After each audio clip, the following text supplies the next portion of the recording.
지난 법회 때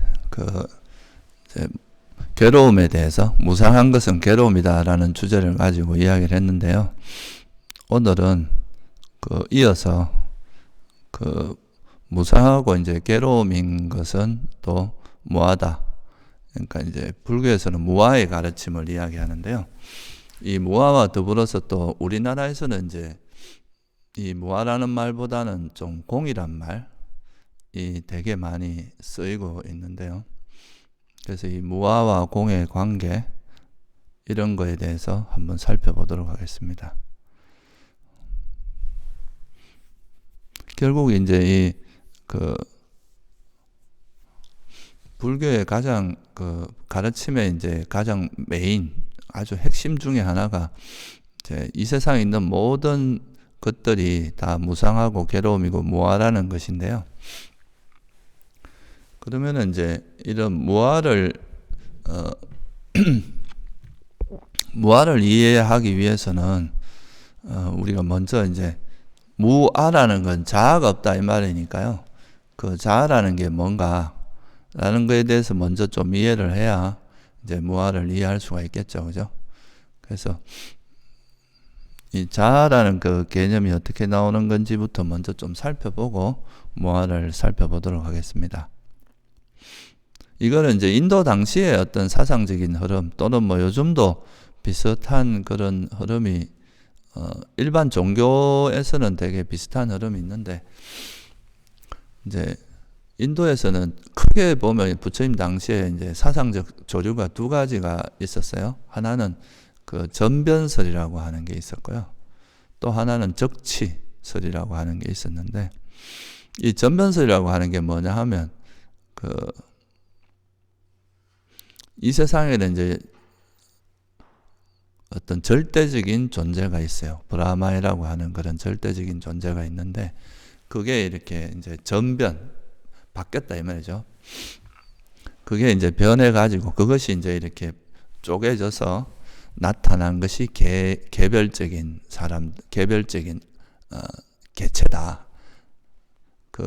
그거를 이제 우리가 보통 아트마이라고 이야기하죠. 그래서 그런 개별적인 개아라고 하는 게 다 브라마이라는 데서 다 이제 나온 거다. 브라만이 이제 전변돼서 나온 거다. 이렇게 이제 바라보고요. 그래서 사실은 이제 원래 브라만에서 이제 개체가 나왔으니까 개체와 이제 이 브라만이 하나다. 둘이 아니다. 하나다. 그렇게 이거를 깨닫는 거를 이제 깨달음이라고 하는 거고 그걸 이제 버마이르라고 하고 그렇게 이제 이야기하는 거죠. 그래서 이런 이제 뭔가 우리 삶에서 일어나는 이제 나라고 하는 존재는 그러니까 브라만이 나타난 것에 불과하다. 그렇게 바라보는 거고요. 그리고 이제 이제 브라만이 있고 거기에서 이제 쪼개진 이 개아라고 하는 이 개아에는 자아가 있어가지고 이게 이제 아트마이라는 게 있어서 그 아트만이 우리 삶을 주재한다. 그리고 이 아트만 영원한 것이다. 이렇게 바라보는 거죠. 그래서 이제 우리가 윤회를 할 때도 이 아트만이 계속 윤회를 한다고 보는 겁니다. 자아가. 그래서 이게 이제 인도에서는 가장 주된 그런 사상적 흐름이었다. 이건 지금까지도 이어져 오고 있죠. 소위 말해서 우파니샤드나 이런 힌두교에서 이야기하는 것도 다 여기서 권언을 두고 있는 거죠. 이제 브라만교가 나중에 힌두교로 정리가 되는데 그 개념들이 이제 버마이르 사상으로 정리가 되고 그래서 지금 우리나라에서 이제 그런 불교 교학을 하는 그런 사람들 중에서도 특히 일본 같은 경우는 불교가 그냥 우파니샤드의 아류다 이렇게 생각하는 사람도 꽤 있습니다. 그러니까 이제 그래서 뭐 나중에 수행을 하다 보면 이제 우리가 진화 또는 대화 뭐 그런 우주화 뭐 이런 거를 찾게 된다. 뭐 이런 식으로 주장하는 경우가 있는데 그거는 이제 불교와 전혀 이제 맥락이 다른 거라고 볼 수 있습니다. 어쨌든 이건 이제 조금 이따 좀 더 부연 설명을 드리고요. 그래서 이제 이 뭔가 절대적인 뭐가 있어서 여기서 모든 게 나왔다고 보는 거예요. 여기서 만들어졌다. 그러니까 브라만에서 이 세상이 창조되었고 이 브라만에서 창조된 그 각각 계하가 있고 이 계하가 결국은 이제 이 브라만하고 합일되는 거, 그 둘이 아님을 깨닫는 거, 이걸 깨달음이라고 보고 그걸 이제 버마이드 사상이라고 이야기하는 거죠. 근데 이제 아까도 제가 잠깐 언급했지만 우리나라에서 이제 이 힌두교에서 주장하는 이런 내용하고 우리나라 불교계에서 이렇게 몇몇 사람들이 주장하는 내용이 되게 비슷한 경우도 많습니다. 그러니까 힌두교적인 사상이 불교로 약간 둔갑해서 이제 그래 되는 거죠. 그 대표적인 게 이제 오래됐는데 한 1, 20년 됐는데 20년 정도 됐을 거예요. 그 나는 누구인가라는 그런 책이 있었어요. 그분이 이제 힌두교 성자인데 마하리시라는 그런 힌두교 성자인데 그분의 가르침이 이제 그 진화를 찾아가는 그런 과정인데 그거를 우리가 불교계에서 되게 이제 불교와 거의 비슷하다 이렇게 생각하고 거기에 대해서 상당히 열광했던 적도 있었죠. 하여간 이게 이제 기본적으로 인도 당시에서 이제 그 주류 사상이 이런 사상이었다는 것을 이해하면 돼요. 그래서 이 자아라고 하는 게 있어요. 브라만에 의해서 이제 창조된 이 계하가 있는데 이 개체적인 이런 존재들은 다 자아를 가지고 있고 그 자아에 의해서 삶을 살아간다. 이 자아는 죽지도 않고 변하지도 않고 영원히 존재하는 그런 것이다. 이렇게 보는 것이죠. 또 하나 이제 적치설이라고 있었는데 이거는 뭐 이제 일종의 그냥 우연히 뭐가 모여서 이루어진 게 존재다 이렇게 보는 거예요. 그러니까 뭐 예를 들면 지수화풍이나 4대가 모여서 사람이 만들어졌는데 여기서는 뭐 다른 거 이유도 없다. 무슨 특별한 뭐 신이 만든 것도 아니고 아무 이유 없이 만들어진. 그냥 적치라는 게 모여서 이렇게 모아서 이렇게 모여 있다 이런 뜻이잖아요. 쌓여서 모여 있다 이런 뜻이니까. 그러니까 그냥 이 단지 어떤 요소들의 집합일 뿐이다. 이게 불교에서도 뭐 그런 비슷한 이야기를 하지만 이제 불교에서는 원인이 있다고 하잖아요. 이런 게 일어나는데 이건 원인도 없어. 그냥 우연 발생적으로 일어난 거다. 그러니까 유물론이 대표적입니다. 이런 두 가지가 있었는데 그 중에서도 특히 이제 부처님께서 유물론 같은 거 이런 거는 되게 이제 저열한 사상으로 봤기 때문에 이것보다는 주로 자아, 그러니까 이제 이 자아가 있다고 주장하는 이런 사람들의 사상을 이제 그런 것에 이제 잘못된 점, 그것이 옳지 않다는 것을 밝히는 쪽으로 많이 말씀을 하셨는데 그게 바로 이제 무아의 가르침입니다. 이런 건 없다는 거죠. 영원하면서 우리 삶을 주도해 나가는 그런 자아라고 하는 것은 없다. 진화, 자아 이런 건 없다. 그거를 이제 설한계 이제 무아의 가르침인데요. 이제 이 무아를 이해하는 것이 사실은 되게 이제 불교에서는 되게 중요한 이제 가르침이죠. 그래서 이 무아를 이해하기 전에 먼저 이제 알아야 될 게 영기에 대한 이해가 이제 기반이 돼야 되고요. 또 부처님께서 항상 무아를 말씀하실 때 어떻게 말씀하시냐 하면 이제 먼저 무상을 항상 먼저 말씀하시거든요. 이 세상에 있는 건 다 조건에서 만들어진 거다. 그래서 이거는 무상하다. 무상한 것은 괴로움이다. 무상하고 괴로움인 것은 나라고 할 만한 것. 나의 것, 나의 자아가 아니므로 무아이다. 이렇게 항상 말씀을 하시는 그 흐름이 있어요. 무상을 이야기하고 무상한 것은 괴로움이다. 무상하고 괴로움인 것은 무아다. 이렇게 항상 말씀을 하시기 때문에 무상한 것은 괴로움이다라고 하는 것에 대해서는 지난 시간에 제가 말씀을 드렸고 오늘은 무아에 좀 집중해서 말씀을 드리도록 할게요. 먼저 이제 이 불교의 제일 핵심적인 것은 이제 영기라는 건데요. 아까 말씀드렸듯이 이제 전변설, 그러니까 이제 영원한 뭔가가 있어서 그게 이제 계속 뭔가 창조해야 된다고 보는 그런 전변설이 있는가 하면 적치설, 이런 게, 이거는 이제, 그러니까 우연히 모였으니까 이건 죽으면 끝인 거죠. 더 이상 다른 원인도 없이 이래 모였다가 흩어지고 이런 거라서. 그래서 이 사람들이 극단적으로는 어떻게까지 가느냐 하면 그냥 이게 우리 존재라는 건 어떤 요소가 모여 있는 거니까 사람을 설사 죽여도 죄가 안 된다. 왜냐? 그 모여 있는 거에 잠시 틈을 내는 것 뿐이다. 이렇게 주장까지도 했었어요. 그러니까 이제 부처님께서 아주 저열한 그런 사상이라고 이야기하기도 했죠. 그래서 첫 번째는 이제 이 두 가지를 깨는, 그 두 가지 다를 깨는 가르침으로서 이제 부처님께서 설한 게 불교의 핵심인 연기거든요. 그러니까 이 세상에 있는 모든 건 조건이 있으면 일어나고 조건이 없으면 일어나지 않는다. 무조건 없어지는 것도 아니고, 조건이 있으면 이제 무조건 사라지는 게 아니라 계속 반복된다는 거고, 또 영원히 지속되는 것도 아니다. 왜? 조건이 사라지면 또 이거는 더 이상 일어나지 않기 때문에. 그래서 이제 조건 따라 일어나고 조건에 의지해서 일어난다. 빠띠짜 사무빠다라고 하는, 빠띠짜라는 거 뭐뭘 의지한다. 영어로는 dependent로 번역을 하죠. 그리고 이제 사무빠다라고 하는 것은 일어나다. origination. 그러니까 이건 이제 일어나다, 발생하다 이런 뜻이에요. 그래서 이건 이제 번역을 하자면 의지해서 일어난다. 무엇을 의존해서 일어난다 이런 뜻입니다. 그래서 이걸 이제 조건에 의해서 일어난다고 해서 연기라고 중국에서는 번역을 한 건데요. 그래서 이게 조건에 의해서 일어난 거기 때문에 조건이 있을 때는 계속 일어나지만 조건이 다하면 이제 이거는 더 이상 일어나지 않는다.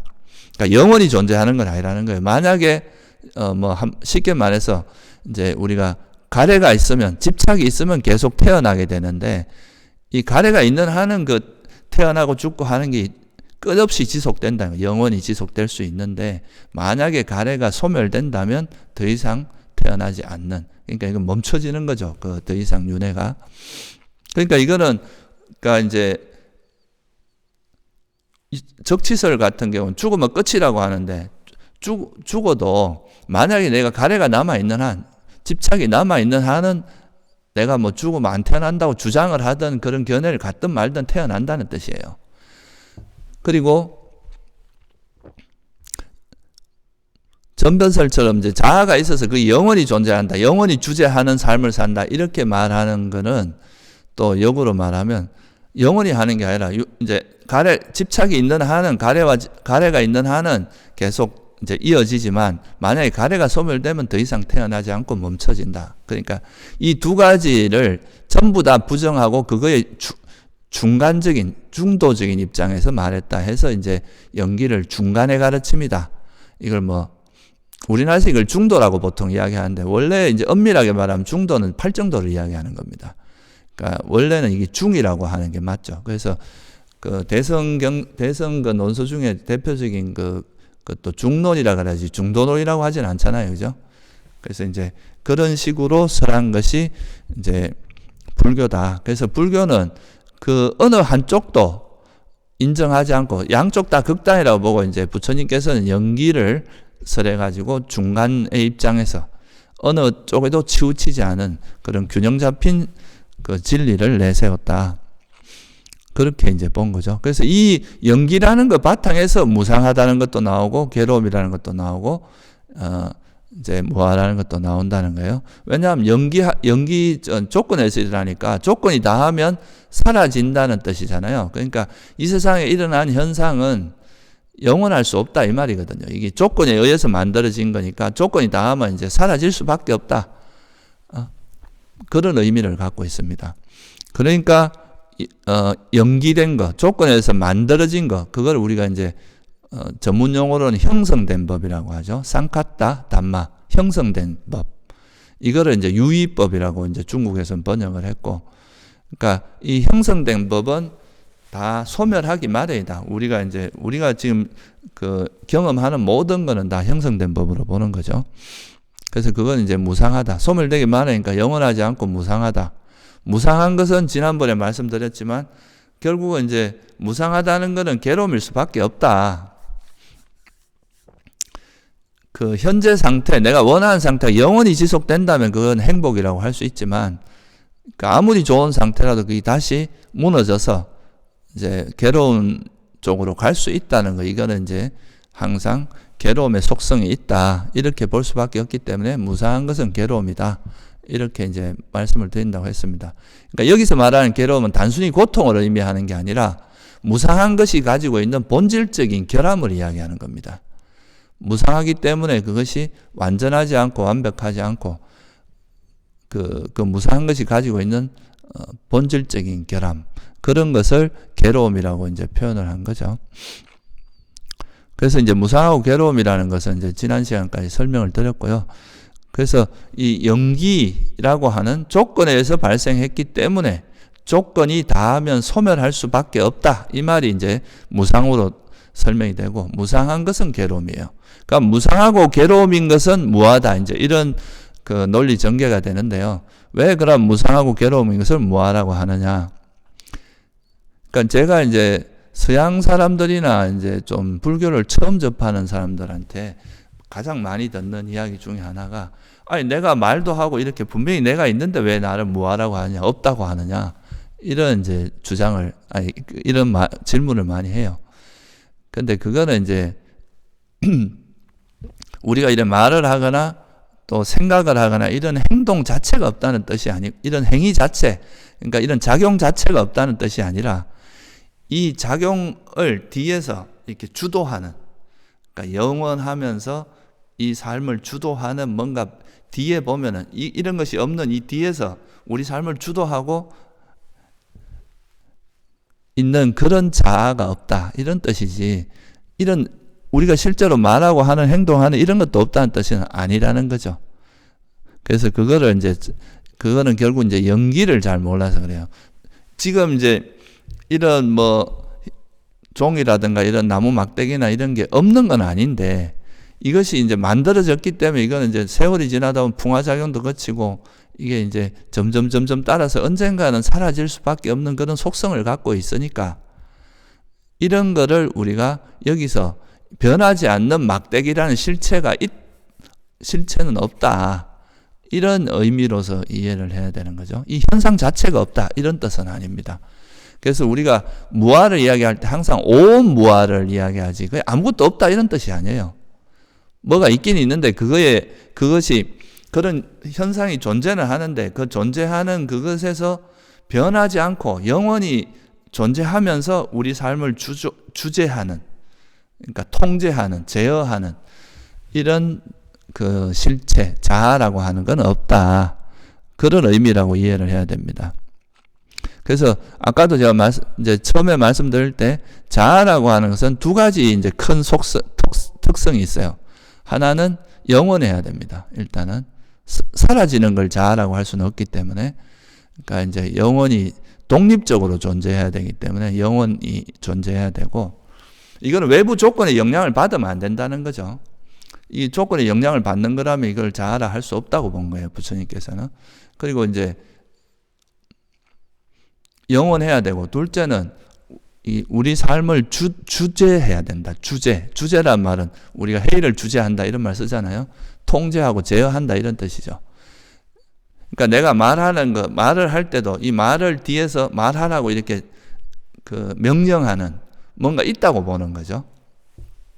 눈에 보이지 않지만 우리 삶을 뒤에서 세속적으로 막후에서 드러나지 않으면서 이제 계속 그 정치를 하고 있는 그런 이제 사람이 있다. 이거는 죽지도 않으면서 영원히 우리 삶을 이렇게 주도하고 있는 그런 게 있다, 그렇게 보는 거죠. 그런데 이제 부처님께서는 이런 게 없다고 본 거예요. 일단은 이제 우리가 존재라고 하는 것은 부처님 보시기엔 다 조건에서 만들어진 거다. 이 세상에 있는 모든 것은 다 조건에서 생긴 거니까, 이 몸이나 마음이나 이렇게 형성이 되면 이거는 요 모습 그대로 영원히 가는 게 아니라 계속 변하면서 이제 변해가면서 이것이 사라지면 또 일어나고 사라지면 또 일어나고 이런 식으로 이어지는 거라고 본 거지, 여기서 변하지 않는 뭔가 계속 이어지는 건 없다. 이게 이제 첫 번째인 거죠. 우리가 이제 내 몸이나 여러분들이 잘 생각을 해보면, 내가 나라고 생각하는 걸 잘 들여다보면 이제 주로 내 몸이나, 그죠? 내 생각, 이런 걸 나라고 생각하는데, 근데 이 몸이라고 하는 것도 내가 항상 이렇게 고정되어 있는 것처럼 보이지만 실제로 보면 계속 변하고 있잖아요. 우리 몸은 계속 세포 분열이 일어나고 있고, 하여튼 뭐 음식을 먹으면 그게 또 밖으로 배출이 되고, 이런 눈에 잘 띄지 않아서 그렇지 미세한 변화가 계속 일어나고 있는 거죠. 그런 변화가 있다는 거고, 마음은 실제로 더 빨리 우리가 어떤 대상을 볼 때 이 생각했다 저 생각했다 계속 변하고 있고, 그러니까 몸과 마음이라고 하는 것이 계속 고정된 세로 이어지고 있는 게 아니라 계속 이렇게 조건에 따라서 이렇게 변해가면서, 내가 이렇게 소리를 내면 그 소리를 듣는 생각이 일어났다가 또 생각을 할 때 또 생각하는, 뭘 볼 때는 보는 또 마음이 일어나고, 이런 식으로 이제 그 조건에 따라서 계속 변화되면서 이어지는 과정이라고 본 거예요. 그런 것이 변화되어 가는 그런 걸 우리가 이제 경험하면서 기억을 하잖아요, 사람들이. 나는 어릴 때 이랬고 내 모습은 어떻고 이렇게 이제 기억을 하는데, 그런 기억의 총합체를 보통 이제 사람들은 나라고 생각한다는 거죠. 그러니까 우리가 보통 나라고 생각하는 것은 그런 관념 덩어리라는 거예요. 그래서 이제 그런 영원한 자아는 없다. 왜? 조건 따라 일어나니까. 조건에서 일어나고 사라지고 일어나고 사라지는 거라서 여기서 이 영원한 것은 없다. 이 세상에 있는 건 물질과 정신적인 요소를 벗어나는 건 없다. 부처님께서 경전에 보면 항상 일체가 이제 오온이 일체라고 했거든요. 그래서 오온이라고 하는 그거를 벗어나는 건 없다는 거예요. 그래서 그거에 따라서 이제 오온에서 벗어난 걸 유일하게 이야기하는 건 뭐냐면 열반인데, 이거는 이제 오온이 멈춰진 걸 열반이라고 하는 거기 때문에 이것도 오온을 떠나서 말하는 건 아닙니다. 그러니까 우리가 오온이, 그러니까 물질과 정신이 계속 일어나고 사라지다가 일어나는 게 멈춰진 상태를 열반이라고 하는 거지, 열반이 뭔가 따로 어디 존재한다 이렇게 보지는 않거든요. 그래서 이제 그런 영원한 거, 이 뭔가 우리 뒤에 뭔가 이 삶을 주도하는 뭔가 있다고 우리 사람들은 생각을 하는데, 실제로 우리 현실에서 드러나는 거는 물질과 정신이 계속 변하면서 이어지는 거를 넘어서는 거는 없다. 이게 첫 번째고요. 그러니까 영원한 건 없다는 게 이제 첫 번째 드러나죠. 그 다음 또 하나는 아까 주재하는 거. 뭔가 우리 삶을 주재하는 뭔가가 있지 않느냐. 마치 창조주처럼 내가 만들었다가 거두어 들였다가 내 마음대로 할 수 있는 그런 주재자. 우리가 집에서도 주인이 있으면 그 주인이 내가 원하는 거는 이게 쓸 수도 있고, 내가 원하는 걸 먹을 수도 있고, 또 만약에 원치 않는 사람이 들어오면 나가라 할 수도 있고, 원하는 사람이 있으면 들어오라 할 수도 있고, 자기가 하잖아요. 이걸 자기가 이제 그렇게 제어하고 통제할 수 있는 권한이 있는 것처럼 내 몸과 마음을 주재하는 뭔가가 있다면, 그것이 있다면 실제로 그런 주재할 수 있는 능력이 있어야 된다 이 말이잖아요.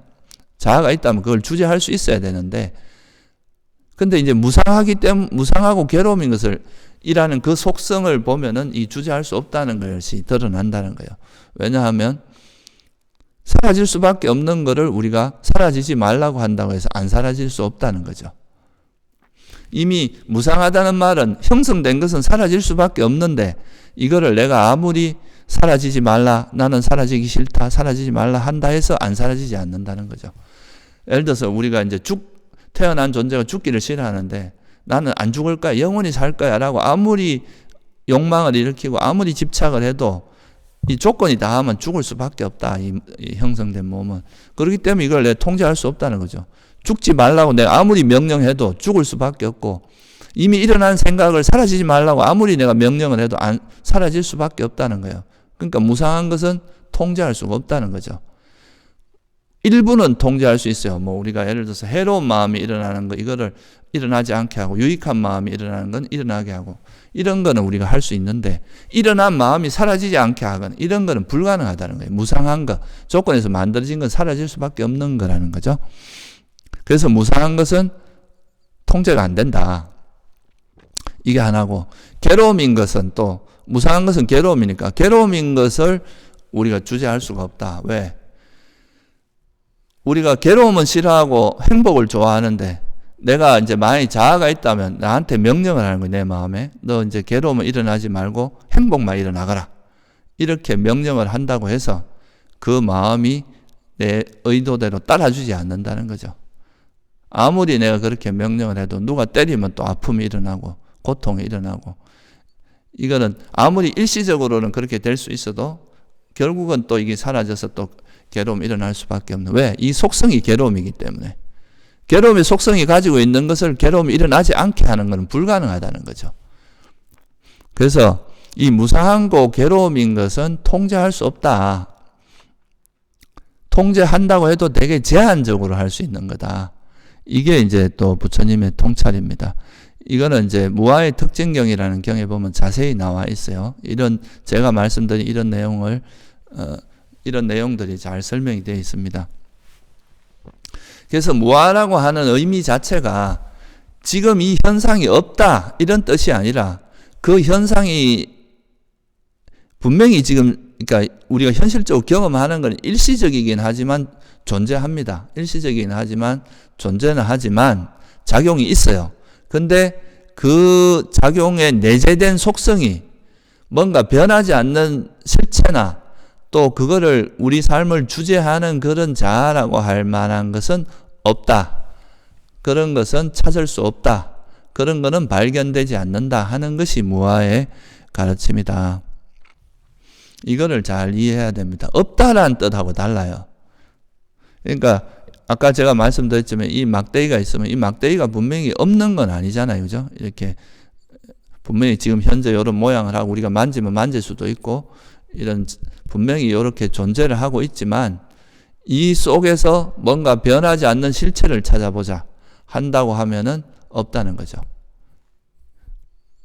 이 우리 삶을 주재하는 그런 자아가 있나 하고 이걸 아무리 잘라내고 들여다봐도 없다는 거예요. 그냥 이게 조건에서 이런 현상이 있다가 사라지는 그런 것일 뿐이지 이 속에는 뭔가 변하지 않는 자아 그리고 우리 삶을 주재하는 그런 자아가 이 속에 숨어 있는 것은 아니다. 왜냐하면 이것 자체가 변하는 거니까. 그래서 그런 것을 이야기, 그건 이제 일종의 통찰입니다. 우리가 경험하는 이런 현상들이 일시적으로 작용이 있고 현상이 있긴 있지만 그 속에 뭔가 변하지 않고 우리 삶을 주재하는 실체를 찾아보면 없다는 거죠. 우리가 마치 이제 상자가 있는데 그 상자 속에서 뭔가 있는가 싶어서 계속 이렇게 끄집어내보면 아무것도 없다는 거예요. 상자가 막 까고 해봐도 결국은 들여다보면 아무것도 없더라. 그게 이제 무아의 의미입니다. 그러니까 무아라는 걸 없을 무자 아무것도 없다 이렇게 해석을 하면은 그거는 이제 불교를 좀 굉장히 잘못 이해하는 거고요. 항상 부처님께서는 무상고 무아를 이야기할 때는 항상 앞에 전제가 뭐냐면 형성된 법은 이렇게 이야기합니다. 형성된 것은 이제 조건에서 형성된 것은 소멸하기 마련이므로 무아고 그러니까 이 형성된 것은 괴로움이고 형성된 것은 자아가 아니다. 무아다. 자아가 없다. 무아다. 이렇게 항상 이 형성된 법에 대한 특성으로서 이야기를 한 거죠. 형성된 법이 가지고 있는 그 나름의 개별적인 자기 나름대로의 속성도 있지만 이 속성과 더불어서 무상고무아라는 그런 또 속성이 항상 내재되어 있다. 그런 이야기를 한 거지. 아무것도 없다. 아무것도 없는 거를 이야기하는 게 아니다. 이거를 좀 이해를 해야 됩니다. 제가 왜 이런 이야기를 하냐면 이제 무아라는 개념이 나중에 이제 대승불교로 좀 넘어가면서 초기 경전에서는 대체로 이 무아라는 개념이 주로 쓰입니다. 공이라는 개념은 거의 자주 등장하는 개념은 아니고 오히려 무아가 이제 주로 등장하는 더 주된 개념인데 이게 이제 세월이 지나고 이제 대승불교의 이제 반야공 사상, 반야 사상 이런 것이 나타나면서 대승불교로 넘어오면서부터는 이 공이라는 개념이 좀 더 주도적으로 등장하게 되는데 이 공이라는 말 자체가 이제 빨리어는 쏜야죠, 그죠? 비었다 이런 뜻인데, 그러니까 이걸 공이라는 말을 아무것도 없다 이렇게 이해를 하면은 이제 대개 불교를 이해하는 데 있어서 굉장히 혼란을 겪게 됩니다. 그러니까 무아라는 의미하고 거의 같은 개념으로 사용한 것이기 때문에 이거는 공이라는 것은 거기서 어떤 변하지 않는 실체가 없다. 여기에서 뭔가 우리 삶을 이끌어가고 주재하는 그런 주재자가 없다. 이런 쪽으로 그것이 공하다. 이렇게 이해를 해야지. 아무것도 없다. 이렇게 이해를 하면은 이제 좀 전혀 이상한 그런 개념으로 가는 거죠. 그래서 이제 이 기본적으로 이제 초기 경전에서 나오는 거는 항상 형성된 것은 무상한 것은 괴로움이고 무상하고 괴로움인 것은 무아다 이렇게 설명을 하는데요. 이게 이제 아까 말씀드렸듯이 공이란 표현도 초기 경전에 보면 가끔은 나옵니다. 이 공으로 설명하기도 해요. 그러니까 여기서 말하는 이제 무아라는 거는 아까 제가 설명을 드렸지만 공이라는 것은 무아는 이제 그런 자아가 없다 이런 뜻이라면 없다라는 말 대신에 자아가 비었다 이런 뜻으로 이해를 하면 됩니다. 그 현상 속에는 자아라고 하는 것이 없다, 비어 있다. 그러니까 약간 다른 뉘앙스로 표현을 한 거라고 보시면 돼요. 그래서 이게 이제 되게 오래된 경전 중에서 그 수타니파타라는 경전이 있는데요. 그 수타니파타에 보면 그 어떤 게 나오느냐 하면 뭐가 자라여 항상 바르게 기억하면서 세상을 공으로 관찰하십시오. 세상이 이제 비었다고 관찰해요. 우리가 세상이라고 하는 거는 이 세상을 이루고 있는 게 결국 물질과 정신이고, 그죠? 그러니까 이 세상이라는 것을 공으로 관찰해라. 이 안에 뭔가 자아가 있다는 것을 이제 몰아내라. 그래서 세상을 공으로 관찰하십시오. 자아의 견해를 몰아내면 죽음의 왕을 넘어설 수 있습니다. 이같이 세상을 관찰하는 사람을 죽음의 왕은 보지 못합니다. 이제 이건 무슨 말? 죽음의 왕이 못 본다는 건 죽고 나서 어디에 태어난지 알 수 없다는 거예요. 왜냐면 안 태어나니까. 그런 의미로 이해를 하는 거죠. 그래서 이게 수타니파타가 이제 4장, 5장, 그러니까 5개의 장으로 이루어져 있는데 그 중에서 이제 4장, 5장이 최고층이라고 이야기를 합니다. 우리가 현존하는 경전 중에서는 가장 그러니까 시간상으로 보면 가장 오래된, 현존하는 가장 오래된 그런 가르침이라고 보는데 거기에 나오는 이야기입니다. 그래서 여기도 순냐라는 말, 순냐타라고 얘기되어 있는 공으로 관찰한다는 그런 거에 대해서도 이제 언급이 되어 있어요. 그러니까 무아로 설명할 때도 있지만 공으로 설명할 때도 있긴 있어요. 근데 이제 주로 보면 초기 경전에서는 무아라는 표현이 훨씬 더 이제 자주 나오고 공이라는 표현은 그렇게 자주 나오지는 않습니다. 근데 이제 이게 대승불교에서 공이라는 표현이 좀 더 이제 부각되게 된 거는 좀 이유가 있습니다. 초기 불교가 이제 보통 부처님이 열반하시고 나서 한 100년 정도, 그러니까 부처님과 부처님의 직계제자 가르침이 이어지는 그때 부처님 탄생 이제 그 한 100년 정도를 보통 보는데요. 그 열반 후에. 근데 그 이후에 이제 부파불교 시대가 시작이 되죠.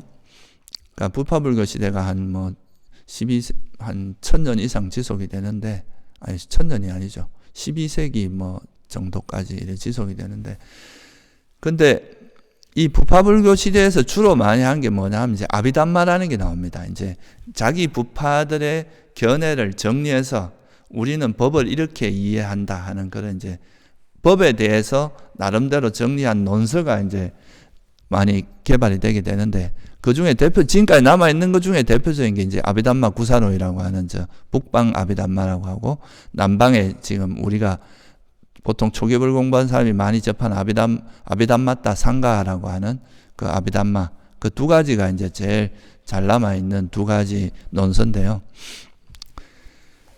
근데 이제 거기에서 가면서 이제 법을 분류하면서 이 이제 자아라는 것이 없다, 무아를 설명하기 위해서 법을 분류를 하기 시작을 해요. 그래서 오온으로 분류를 하고 이제 이런 그 물질과 정신으로 분류하고, 정신은 또 수상행식으로, 이건 경전에 나와 있는 거지만 이거를 또 더해서 이제 법에 대해서 물질과 신과 심소, 열반, 무위법 이렇게 막 다양하게 분류를 하기 시작을 하는데, 그러면서 이제 이 법에 대한 거를 굉장히 중요하게 생각하고 법을 강조를 하다 보니까 법을 약간 실체화하는 경향이 생겼어요. 법이라는 것이 마치 이제 세상에 존재하고 있는, 실존하고 있는 것처럼, 이렇게 부처님은 이제 조건 따라 일어났다, 조건 따라 법이라고 할지라도 임시적으로 이름을 붙인 거에 불과한 건데, 근데 이제 그렇게 되다 보니까 그거에 대한 비판으로서 이제 나온 게 뭐냐 하면, 그러니까 아비담마에서는 아공, 그러니까 자아가 없다는 거에 대해서는 충분히 설명이 잘 돼 있는데, 법에 대해서 법을 실제한다고 생각하는 이런 것들이 많다. 그래서 법공이라는 이야기가 나오게 돼요. 그래서 이제 이거를 주장하면서 법을 실체화하는 거에 대해서 비판을 하면서 이제 나온 게 그 용수의 중론이라고 하는 거거든요. 그래서 이 중론이 이제 나오기 시작하면서 이 공사상이 좀 더 활발하게 이제 자리를 잡게 되는데, 그래서 대성에서는 보통 이제 이런 부파불교를 비판하면서 너든 아공은 됐지만 법공이 안 됐다, 이런 식으로 이제 좀 비판을 하죠. 그래서 이제 이 공이라는 말이 나오는데, 근데 이제 이거는 부파불교에서 이제 약간 그런 경향이 없었던 건 아닙니다. 사실 법을 좀 실체화하는 그런 경향이 없었던 건 아닌데, 근데 사실 초기 경전에서는 보면은 법이라고 하는 걸 그렇게 실체화하지 않았어요. 초기 경전에 곳곳에 보면, 예를 들면 뱀의 비유경이라는 경이 있는데, 거기에 보면 어떻게 나오냐면, 비구들이 그대들에게 뗏목에 비유해서 법을 쓰라니 그것은 건너가기 위함이지 움켜쥐기 위함이 아니다. 그래서 우리가 부처님이 법을 쓰라는 것은 괴로움을 건너가기 위한 그런 수단이고 그런 것이지, 그거에 대해서 천착하고 집착해서 이것이 뭐고 이것만이 진리고 이것은 실제하는 거고 이렇게 하라고 한 게 아니다. 우리가 뗏목으로 강을 건넜으면 그 뗏목에 대한 애착마저도 버려야 된다. 이제 이런 식으로, 그러니까 법을 우리가 열반으로 건너가는 하나의 그 수단, 도구로서 이야기했는데, 법을 너무 실체화하는, 그러니까 법을 너무 귀하게 생각하다 보니까 너무 과하게 이제 그렇게 하는 그런 경향성이 좀 나타나게 된 거죠. 그래서 이제 공이라는 표현이 좀 더 많이 부각이 된 건데요. 근데 기본적으로는 이 공이라는 개념을 이해할 때 결국 법공이나 이런 말도 사실 무아도 결국은 법공을 이야기합니다. 우리가 대념척에서 보면은 이제 단지 법이 있구나, 어떤 현상이 나타나면 이 법이 있구나라고만 관찰하지, 이거를 자신과 동일시하거나 이것이 뭔가 실체가 있는 것이나 이렇게 보지 말라고 하는 그런 구절이 나오거든요. 그래서 여러분도 예를 들어서 이제 탐욕이 일어났어요, 내가.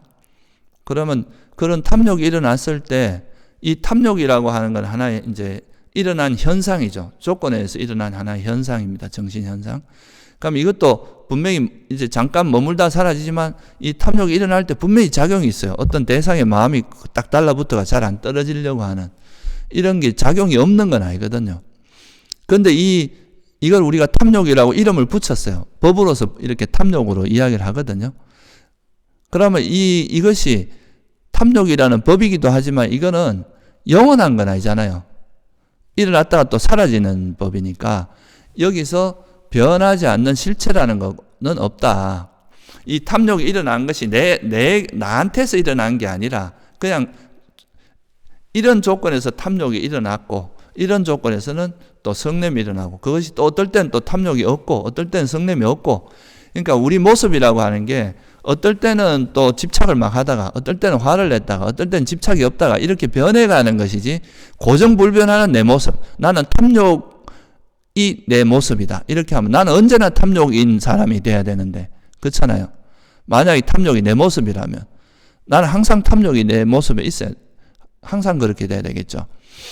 그러니까 이게 우리가 고정불변한 나라는 건 없다는 거예요. 계속 변해나가는 모습이라는 거죠. 그래서 그런 법을 우리가 이제 탐욕이라고 딱 지칭해서 이건 탐욕, 이건 성냄 이렇게 이야기하지만 그걸 실체화하지는 않는다는 거예요, 원래. 그러니까 부처님께서 초기 경전에도 항상 그렇게 나옵니다. 그래서 이게 이제 좀 아비담마가 너무 이제 교학을 정리하면서 논리적으로 추구하다 보니까 좀 법에 대해서 너무 과하게 이래 해석을 하고 이러면서 좀 나타난 약간의 부작용 같은 그런 거라고 이해를 하시면 되지. 초기 불교 자체에서 뭐 그런 거를 뭐 법을 마치 실체화한 것처럼 이렇게 이해하면 안 됩니다. 초기 불교하고 아비담마 불교는 조금 다르게 이해를 해야 됩니다.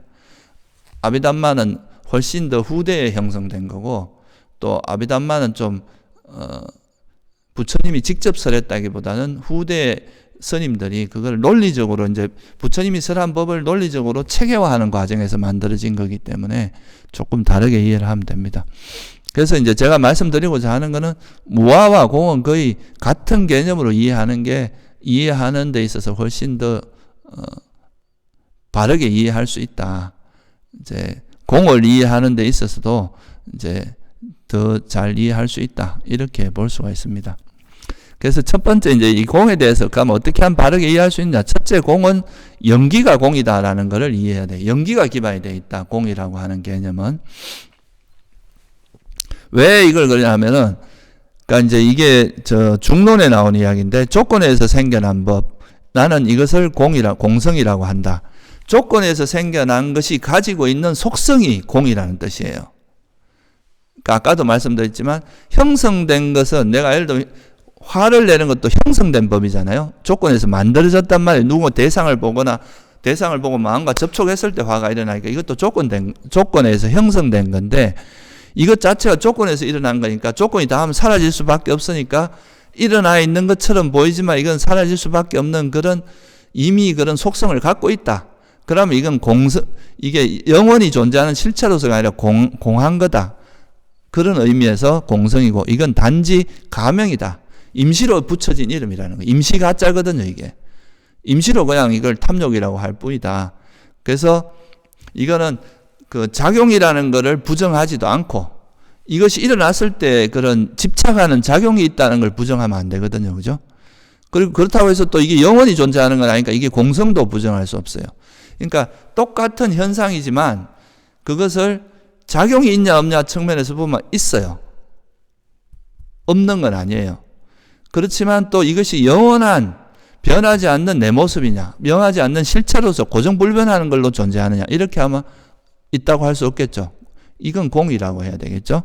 그래서 이 두 가지가 조화롭게 이해되는 걸 우리가 뭐라고 하냐면 중도라고 하는 거죠. 중이라고 하는 거죠. 조건이 있을 때는 있고 조건이 없으면 없다는 이 두 가지가, 있을 때 있다는 것은 뭔가 없는 건 아니라는 걸 의미하는 거죠. 그죠? 조건이 사라지면 소멸된다는 건 또 있는 게 아니다. 이거는 왜냐하면 영원히 존재하는 건 아니니까. 그러니까 동일한 현상을 그냥 이렇게 이것이 있다고 봐야 돼. 있긴 있잖아요. 근데 이것이 영원한 실체로서 존재하냐? 그건 아니다. 그게 공하다. 그런 자아라고 하는 이런 건 공하지만 이 작용 자체가 없는 건 아니다. 이렇게 이해를 해야 무아를 잘 이해하는 거고 공을 잘 이해하는 거라는 거예요. 너무 한쪽으로 이해를 하다 보면은 이게 굉장히 이상한 쪽으로 갑니다. 모든 게 공하다 그러면 그런 작용도 무시할 수가 있어요. 우리가 이제 공을 너무 강조하다 보면 뭐 번뇌도 공이고 다 이세 삼라만상이 다 공이다 이렇게 하다 보면 그 공이지만 실제로 뭐 내 존재가 공이다. 그렇지만은 한 대 때리면 아픈 거는 실제잖아요. 또 우리가 화가 날 때 괴로운 것도 실제 일어나는 현상이거든요. 그런 걸 다 무시해버리면 불교가 이상한 쪽으로 흘러가게 되죠. 아주 허무주의라든가 아주 이상한 쪽으로 흘러갈 수 있기 때문에 이 공이라는 걸 이해하는 것은 항상 연기적인 관점에서 이해를 해야 됩니다. 그래서 이 중론도 보면은 항상 마지막에 연기로서 끝을 맺는데 이것이 조건 따라 일어났기 때문에 공성이고, 그래서 이게 이제 있지만 있다고 영원히 있다고 볼 수는 없다. 그래서 있는 것이 아니다. 그렇지만 또 없는 건 아니다. 그래서 비유비무라는 표현을 쓰는 게 없다고 할 수도 없지만 그렇다고 영원히 있다고 말할 수는 없고 그런 거잖아요. 그죠? 이게 말장난이 아니라 이제 관점에 따라 다른 겁니다. 지금 현재 이런 작용은 있지만 영원히 변치 않는 실체가 있냐 없냐 물으면 없다고 말할 수밖에 없다. 그런 거죠. 그래서 이거를 이제 그렇게 보는 것이 바람직한 것이고, 그게 이제 무아와 공을 이해하는 올바른 태도다. 이 공을 좀 이제 아까도 말씀드렸지만 되게 좀 한쪽 측면으로만 이해를 하는 경우는 우리가 사성제를 기준으로 한번 보시면 사성제에서 무상고 무아 이 세상에 있는 모든 법들은 이 세상 모든 것들은 물질과 정신일 뿐이고, 그 물질과 정신이라고 하는 것은 조건에서 만들어진 거니까 무상하고 괴로움이고 무아라는 이게 이제 고성제의 내용이거든요. 그 중에서 특히 고성제를 이야기하는 거죠. 괴로움이라는 걸. 근데 그것만 이야기하는 게 아니라 그러면 이게 왜 그러면 이런 괴로움이 이렇게 존재하느냐, 왜 우리가 일어나서 이렇게 괴로움을 겪느냐, 여기에 대해서는 또 뭐라고 하느냐 하면은 집착 때문이다. 무명과 가래, 탐진치가 있기 때문에 괴로움이 계속 일어난다. 탐진치가 있는 한은 또 우리가 괴로움을 겪게 된다는 거고, 탐진치가 소멸해야 이제 괴로움이 끝난다 하는 그 부분이 있잖아요. 이게 이제 집성제하고 도성제 이야기거든요. 근데 이 부분에 대한 이야기는 또 되게 간과하기가 쉬워요. 우리가 그런 탐진치라고 하는 거는 실제로 우리 삶에 괴로움을 주는 거거든요. 그러면 그거를 그런 작용 자체를 무시하면 안 되거든요.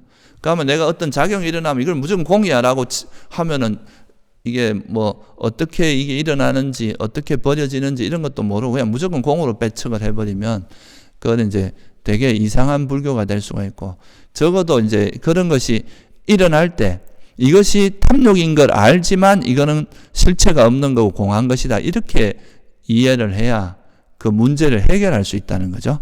그게 바로 중도적인 입장에서 보는 거다. 그렇게 봐야 이거 우리가 현상을 볼 때 제대로 보는 거다. 그러니까 어떻게 보면 현상 자체를 부정하는 게 아니라 현상 자체를 실체화하지 말라.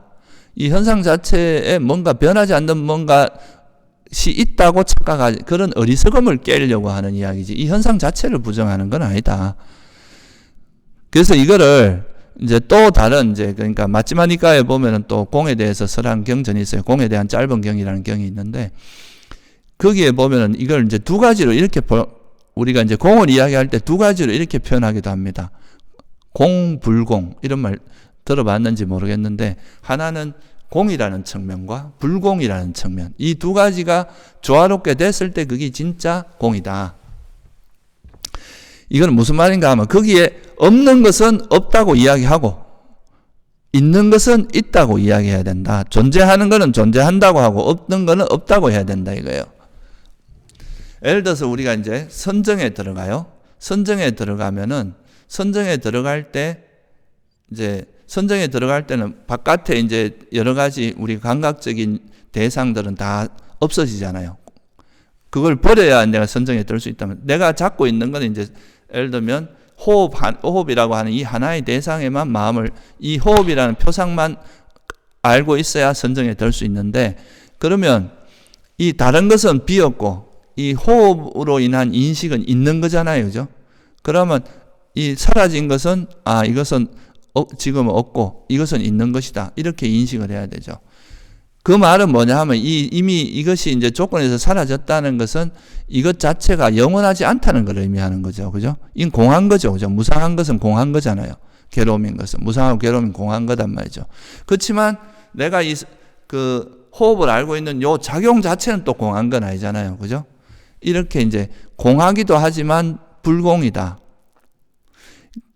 그러니까 이거는 이제 약간은 관점이 다른데요. 아까 거는 동일한 현상에서 이것이 작용은 있지만 실체는 없고 실체는 없지만 또 작용은 있다, 이렇게 설명을 하는 거라면, 이거는 이제 어떻게 하면 우리가 공을 터득을 해서 이제 공을 체득하는지 이런 과정을 좀 설명한 거라고 볼 수 있습니다. 그러니까 계속 우리가 실체가 없는 걸 이렇게 털어내다 보면 결국 남는 거는 이제 이것에 대한 이 현상들의 본질을 깨뚫어 알다 보면 탐진치가 비어 있다는 걸 알게 되면 그게 이제 우리가 열반의 경지다. 소위 말하는 유여열반이라고 하죠. 아라한의 경지다. 이런 거를 좀 보여주는 거예요. 그래서 이 과정을 보면 이제 우선에 외부의 그런 이제 감각적 대상을 털어내면 선정에 들고, 또 선정에서도 초선에서 이선으로 갈 땐 초선의 인식을 털어내면, 초선의 인식을 버리면 또 이선의 인식으로 가잖아요. 이선을 버리면 삼선. 또 이런 식으로 올라가다가 나중에 이제 선정에서 가면 이제 그 선정의 인식은 남아있는데 이 선정의 인식조차도 결국은 무상한 것이잖아요. 이것도 선정에서 나오면 어떻게 됩니까? 사라지잖아요. 선정에서 출정을 했다, 선정에서 나왔다는 것은 선정의 상태와 다른 마음 상태로 바뀌었다는 뜻이거든요, 이게. 그러면 선정의 마음 일시적이긴 하지만 사라진 거잖아요. 그러면 이거는 선정의 마음조차도 무상한 것이구나라는 무상의 또 통찰이 일어나죠. 그죠? 선정의 마음에 대한 무상의 통찰. 그전에는 이런 대상들을 다 놓았어요. 그것이 다 공하다고 알고 다 내려놨어요. 무하라는 걸 알고 다 놓았는데 이제 선정에 대한 마음만 남아있는데 이 선정의 마음조차도 무상하고 괴로움이고 무하구나 공이구나 이렇게 인식을 해버리면 거기에서 이제 이것이 이 세상에 있는 이때까지 다 버리고 요 남아있는 유일한 이것마저도 공하다고 알았다는 거죠. 이게 이제 무상고 무아라는 걸 알면 여기서 이제 모든 일체 현상에 대한 애착이 떨어지게 돼요. 그 다음에 여기서 또 이거를 무상하다고 아는 이 마음조차도 또 조건에서 형성된 것이다. 한 번 더 털어내는 거죠. 또 내가 이 통찰에 대해서 또 집착을 할까봐. 이걸 우리가 이제 굳이 이야기하자면 뭐라고 하냐면 빠띠 윗바사나라고 합니다. 빠띠란 말은 뭐냐? 뭐뭐에 대하여 이런 뜻이거든요. 그러니까 윗바사나를 통해서 얻은 지혜조차도 이것도 실체가 있는 건 아니다. 이것도 역시 공한 것이다. 이렇게 작용은 있죠. 이런 지혜가 이런 지혜가 생기면 이제 해로운 법을 버려내는 그런 작용은 있지만 이것조차도 실체가 있는 건 아니다. 이렇게 보면서 어떤 집착도 붙을 수 있는 가능성을 다 털어내는 거죠. 그렇게 하면은 그 다음에 뭐가 어떤 인식이 일어나냐면 이런 게 다 사라지고 내 마음 속에는 감각적 욕망이라는 것이 전혀 찾아지지 않는다. 감각적 욕망이 공했다. 존재에 대한 욕망이 사라졌다. 그리고 무명, 어리석음이 내가 이런 현상들이 내 것이라고 생각하거나 우리가 경험하는 것들, 이 몸과 마음을 내 것이라 생각하거나 영원하다고 생각하거나 행복이라고 생각하는 이런 어리석음이 다 소멸합니다. 그래서 그 어리석음이 소멸했어요. 그렇지만 그러면 이제 아라한이 된 거죠. 아라한이 됐다고 해서 내가 어떤 사람을 보고 그 사람을 인식하는, 그러니까 아니비설 내 육건, 그러니까 아니비설 신의를 통해서 다른 대상 색성향 미촉법을 봤을 때 거기서 일어나는 마음조차도 사라진 건 아니다 이거죠. 아라한이 돼도 분별은 하잖아요. 단지 분별하는데 거기 뭐가 없다는 거예요? 탐진치가 없다는 거잖아요. 그죠? 그래서 이런 경우를 이제 유여열반 아라이라고 하는데, 이렇게 된 것을 뭐라고 하냐면 경전에 공에 머문다 이렇게 표현을 해요. 구경에 공에 머문다. 그러니까 어떤 이 세상에 있는 모든 걸 다 무하고 그건 실체가 없지만 그 작용이 있다는 이런 걸 완전히 통달하고 나면 탐진치가 소멸되면서 그냥 우리가 육건을 통해서 알아지는 걸 그냥 아는, 다시 말해서 이걸 경전에서 어떻게 표현하면 볼 때는 보기만 하고 들을 땐 듣기만 하고 말할 땐 말만 하고 밥 먹을 땐 밥만 먹는 이런 이제 딱 탐진치가 전혀 없는 그런 마음 상태로만 남아있는 이런 상태가 이제 이거는 그 구경의 공의 경지다. 구경의 공에 머무는 거다.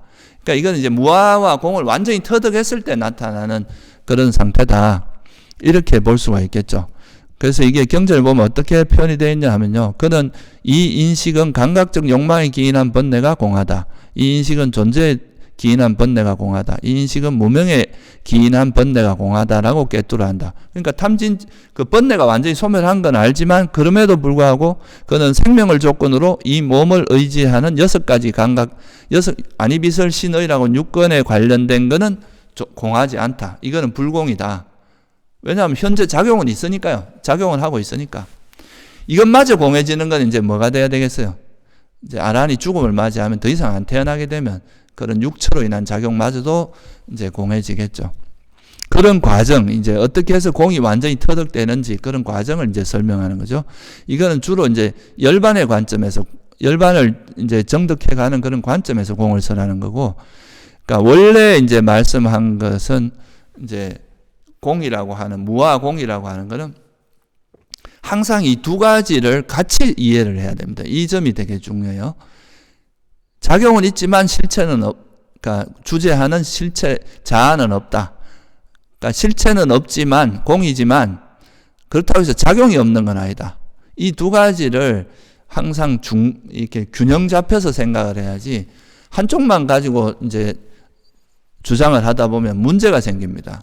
예를 들면은, 아까도 말씀드렸지만, 내가 자꾸 이제 나한테 화가 나고 이러는, 화를 많이 내고 이제 집착이 일어나고 이러면 사람들이 보통은 뭐라고 하면 자기 번뇌를 보면서, 아니, 나는 나쁜 사람, 나는 못난 사람 이러면서 이 자기한테 일어나는 마음이 그냥 현재 그런 마음이 일어나는 거지, 이게 영원한 건 아니잖아요. 여러분 또 수행을 하면 또 바뀔 수 있잖아요. 근데 이거를 이제 마치 영원한 것처럼 생각을 하면은 나는 나쁜 인간 이러면서 이거는 이제 번뇌를 실체화하는 거죠. 그러면서 자기를 자학하고 자기를 못 살게 구는.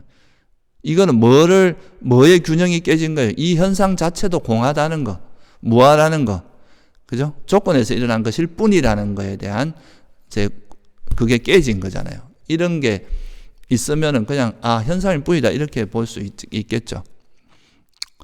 작용은 있지만 실체는 없다 이렇게 볼 수 있는데, 그렇다고 또 이제 반대로 너무 공해만 집착하면은 자기가 분명히 번뇌가 일어나면 그 번뇌를 버리는 방향으로 노력도 하고 해야 되는데 뭐라도 다 공하다 이렇게 해버리면 이거는 진짜 뭐 선도 없고 불선도 없고 다 일체가 공한 이런 식으로 굉장히 이제 그 뭐랄까 허무주의 또는 무인 인과를 부정하는 식의 그런 식의 어떤 극단적으로도 갈 수 있습니다. 그래서 이렇게 공에 너무 천착하는 걸 악취공이라고 해서 그 냄새가 나고 이건 진짜 아주 안 좋은, 오히려 그 번뇌에 집착하는 것보다 더 위험하다고 할 수 있죠. 공견에 빠지면 약이 없다고 하잖아요. 공이란 이런 견에 빠지면 일체 뭐 그냥 모든 노력이나 모든 걸 다 부정해 버릴 수 있으니까. 우리가 이런 공을 터득하기 위해서는 분명히 무아공을 터득하기 위해서는 팔정도를 실천해야 되고 팔정도에 따른 노력을 통해서 탐진치가 소멸하고 해야 아까 그 과정을 이야기했지만 그런 공을 터득하게 되는 건데, 그냥 다 일체 공이다 이런 식으로 그냥 넘어가 버리면 그건 이제 수행도 아니고 그냥 공에 빠지는 거다. 그렇게 이제 볼 수가 있는 거죠. 그래서 이런 이제 공에 대해서 이제 워낙 강조를 하다 보니까 공이라는 것에 대해서 좀 잘못 이해하는 게 많은데요. 번뇌도 뭐 공이고 뭐 번뇌도 실체도 없는데 뭐 그런 거 신경 쓰냐 이런 식으로 이제 이해를 할 수가 있다는 거죠. 번뇌가 분명히 그 번뇌 자체는 실체가 없는 거지만 번뇌가 작용할 때 어떤 문제가 일어나고 그러면 이 번뇌를 버리기 위해서는 어떤 지혜를 개발해야 되고 이런 걸 우리가 이해하지 않으면 이 번뇌는 안 버려지거든요. 부처님께서 이 번뇌가 버려지는 거는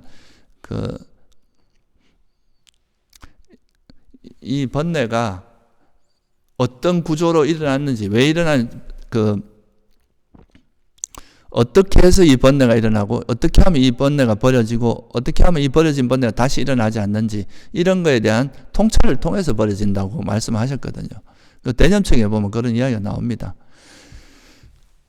오장애를 버릴 때 감각적 욕망이 일어나면 감각적 욕망이 있는 마음이 어떤 건지 없는 마음이 어떤 건지 알고, 그 다음에 감각적 욕망의 원인이 뭔지, 이거는 어떻게 해서 일어났는지, 어떻게 하면 버려지는지, 어떻게 하면 다시 안 일어나는지 이런 거를 알아야 이게 이제 바른 거라고 이야기를 하죠. 그래서 모든 걸 공이라고 보는 거에서 공이라는 것을 너무 없다는 이전 측면만 봐서는 안 된다. 작용이 있다는 건 또 부정해서는 안 된다는 거고요.